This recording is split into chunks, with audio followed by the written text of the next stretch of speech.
Улаанбаатар хотын агаарын бохирдлын гол их усруудыг дүрдээ.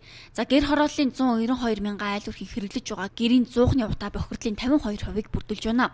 За мөн 306 мянган авто тээвэр Улаанбаатарт байдаг. Энэ нь агаарын бохирдлын 20%-ыг, за 1.4 мянган бага болон дунд даврын намдаралтын уурын 110%-ыг, нийслэлийн 3 дулааны цахилгаан станц 6%-ыг, бусад их уср буюу шорон зам баригдаж байгаа барилга байгууламж, тооцооны үйлдвэр, хуурай хог хаягдал зэрэг нь 12%-ыг тус бүрдүүлж байна. За уг нь агаарын бохирдлыг бууруулж эрүүл хотыг бий болохын тулд өнгөрсөн жилүүдэд багахан ажлыг хийжээ. Тухайлх юм бол гэр хорооллын айл өрхийн дулааны алдагдлыг бууруулах, гэр хорооллын дахин төлөвлөлт, за мөн бүрэн шидэлтэй зуух тараах, автомашины дугаарын хязгаарлалт, цахилгаан халаалтын урамшуулал, за мөн нарны эрчим хүч ашиглах, ногоон байгууламж бий болгох, за мөн хийн түвшний хэрэглээг нэмэгдүүлэх гэх мэт дунд болон урт хугацааны төсөлбөрүүдийг хэрэгжүүлжээ. За эдгээр төсөл арга хэмжээний үр дүнд агаарын бохирдол буурсан гэх боловч иргэдээс төдийлөн сайн үнэлгээ авчиж чадсангүй. За дээр дутсан судалгаанаас харагдаж байгаа агаарын бохирдлыг үүсгэж гол их уср болох гэр хорооллыг барилгажуулснаар утаа гарлах боломжтой гэдгийг иргэд хэлж байна. Гэхдээ энэ агаарын бохирдолтой холбоотой одоо их л юм хийж ах шиг шүү дээ. Одоо гэр хорооллын нэг 100 мухнаас өксүүлээлэг одоо. Хөр засгаас одоо энэ чийдтэй нэг дөрвтэйхэн бодлого хэрэгтэй биш. Угаасаа юу үстэй агаарын бохирдол чинь гэр хорооллын утаанаас 90% байгаа гэж байгаа шүү дээ. Тэгэхээр ер нь гэр хорооллын утааг багасгал хэрэгтэй.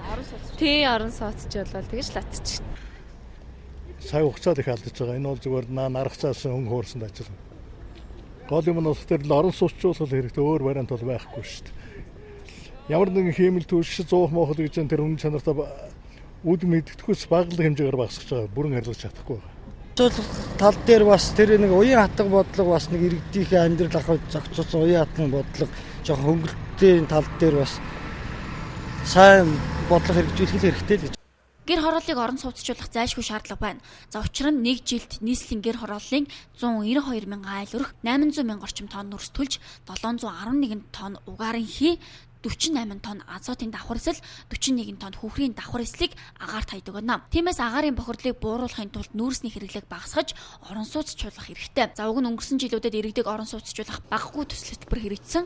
Үүний дүнд 5 жилийн хугацаанд улсын хэмжээнд 91500 айлын орон сууц баригджээ. За гэхдээ төсөл хөтөлбөрүүдийн үр дүнд дунд болон дундаас дээш орлоготой хүмүүс үр шимийг нь хүртсэн. Харин гэр хорооллын иргэдэг орон сууцчлуулж чадаагүй байна. За тэгвэл салбарын яамнаас цаашид ямар арга хэмжээ авах вэ?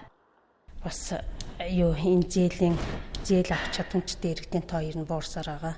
Энэ хүрээнд бол яамнаас бас бусад байгууллагуудтай хамтран юуны зээлийн урдчлага төлбөрт нь баталгаа гаргах асуудлыг одоо шийдвэрлэхээр ажиллаж байна.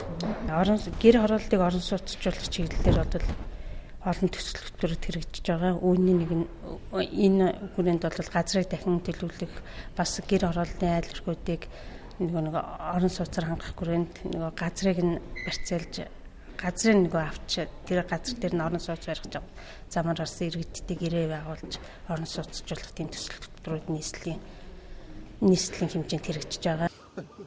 За уг нь нийслэлээс эхний ээлжинд 12 байршил дахин төлөлтийн ажил хийхээр болсон. За гэхдээ уг ажил хэтэрхий удааншралтай байгааг шүүмжлэх хүмүүс байна. За хэрэв уг хөтөлбөр хэрэгжиж дуусвал 42600 мянган айл инженерийн шугамшилжээ бүхий тохилог орон сууцнд орж агаарын бохирдол 30%-аар буурч 2000 оны агаарын бохирдлын үзүүлэлтийн хэмжээнд хүрэх боломжтой юм а.